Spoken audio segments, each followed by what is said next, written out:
Hi, the narrator here. I have a very interesting story for you. Please subscribe if you want more exciting stories. Let's begin. I went on a Tinder date some time ago while I was adjusting to a new city I'd moved to. I didn't really know anybody there, so I used some online dating apps to see the dating scene around town. I landed one from a girl that seemed just like an artsy hippie type of girl. We had a few exchanges through the Tinder app and then decided to meet up for a drink. I picked her up at her house and she greeted me at the door and gave me a hug. She said the name of a local bar she wanted to go to for us to chat and get to know each other. I told her I would drive and proceeded to my car. The first red flag I noticed was when I walked to my car and opened the door. She had just followed me to the driver's side and was standing behind me staring.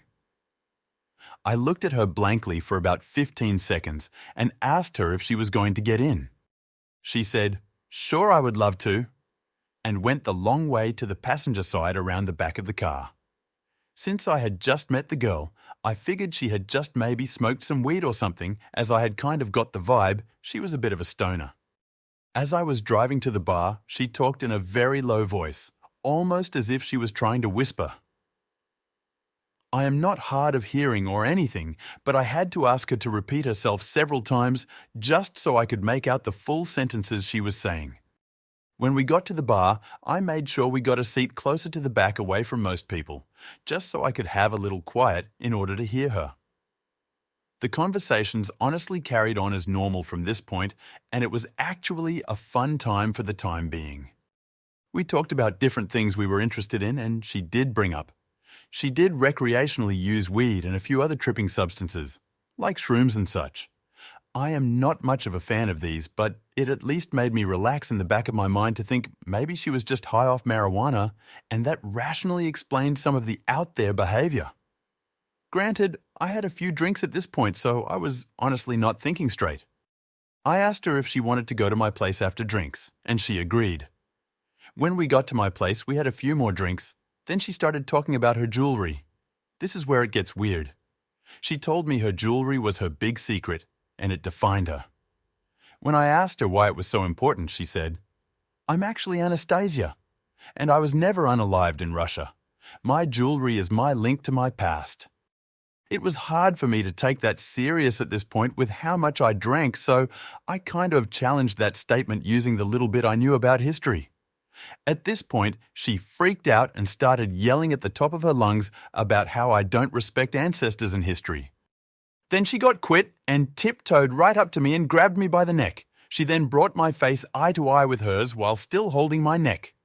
She says at this point, "I am a shaman and I will curse you. My ancestors have destroyed many people and you do not respect that. You are from oppressive ancestors and they will be punished." Then she put her hand in a whiskey glass and made a cross on my face and kissed my forehead. At this point, I started to sober up a little. I talked her into calming down, telling her I was only joking. Then she slowly started getting back to normal. Then she started talking about her cat fetish. She tells me she has a list of people who she tames to act as cats. I am not about judging people on their fetishes, so I listen in. She then tells me all the things she does to them and starts acting like a cat in my living room. If she had not yelled at me earlier on, I might have almost been turned on by it. My red flags in my head were tingling like crazy at this point, so I just listened and tried not to set her off. She noticed sage on my kitchen counter and asked me to let her light it and bless the house. Side note: I use sage to make my house smell better occasionally. It's kind of a ritual I like to do, but it's mine and mine own, something I take very personally and like to do myself. I tell her no, she can't light it and that it's my thing to do on my own. Then she freaks out telling me I am a horrible human being and screaming all over the place. I tell her I can take her home now, and she runs to the door and goes outside.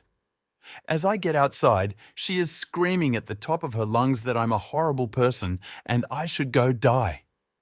I tell her she can walk herself home then, and I go back to my place and lock the door. She then starts banging on the door hard in about 10 minutes, saying she left her phone in there. I grab her phone off the kitchen counter and open the door to hand it to her. She tries to barge inside and I block her with my forearm. She then acts like she's about to punch me.